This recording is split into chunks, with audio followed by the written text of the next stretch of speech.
व्यक्तित्व में दिव्यता, तो आप सब जानते हैं, अनुभवी है कि जिसमें दिव्यता होती है वो आत्मा सभी को बहुत प्रिय लगती है। और देखा जाए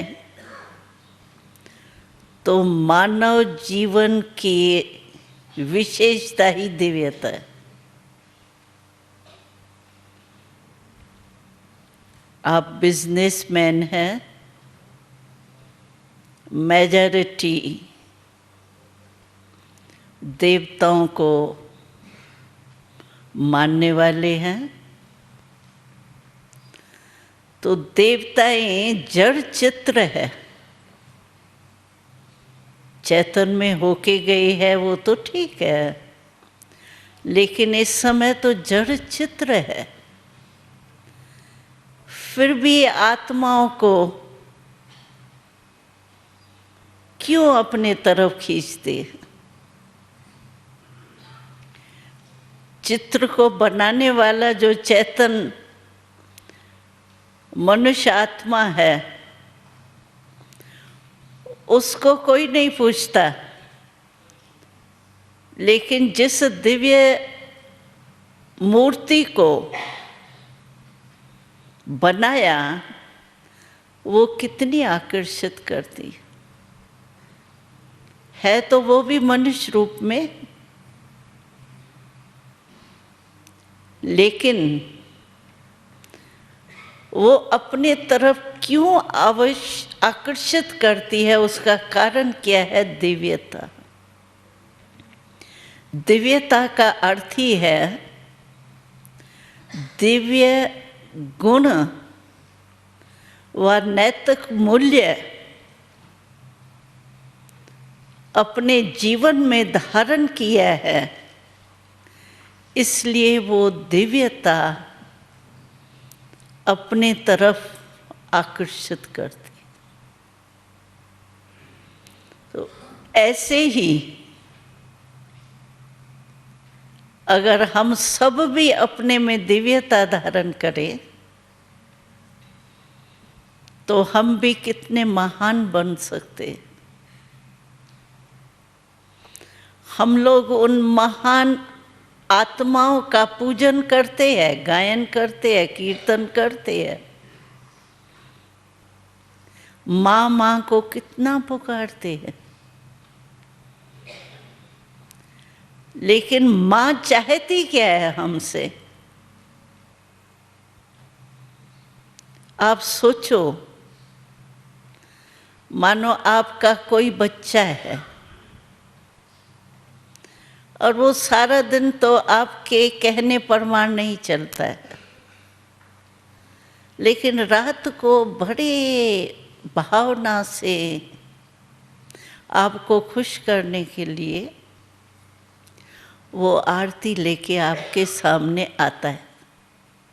पिताजी आप तो बहुत अच्छे हो, आपका तो जग में नाम है, लेकिन मैं तो जैसा हूँ वैसा ही हूँ। और आरती आपको स्वीकार होंगी?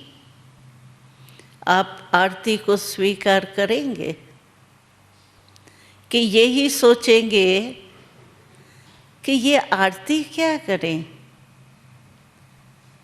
आप तो हमारे कुल के दीपक बनो, दिव्यता अपने में धारण करो।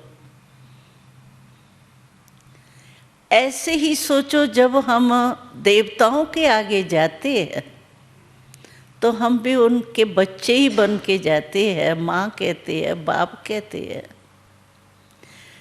क्या वो हमारे इस सिर्फ आरती से राजी होते होंगे?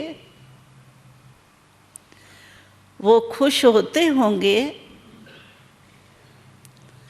अगर वो खुश नहीं होंगे तो जिस भी लक्ष्य से हम जाते हैं, आजकल तो मेजॉरिटी देखा जाता है कि कोई न कोई आशा मन में होती है तब जाते हैं। हम दिल्ली में रहते हैं तो हम देखते हैं वहाँ गणेश जी की, हनुमान जी की वो मंदिर जो होते हैं, तो जब बच्चों के इम्तिहान के दिन होते हैं तो वहाँ इतनी लाइन रात तक लगी रहती है।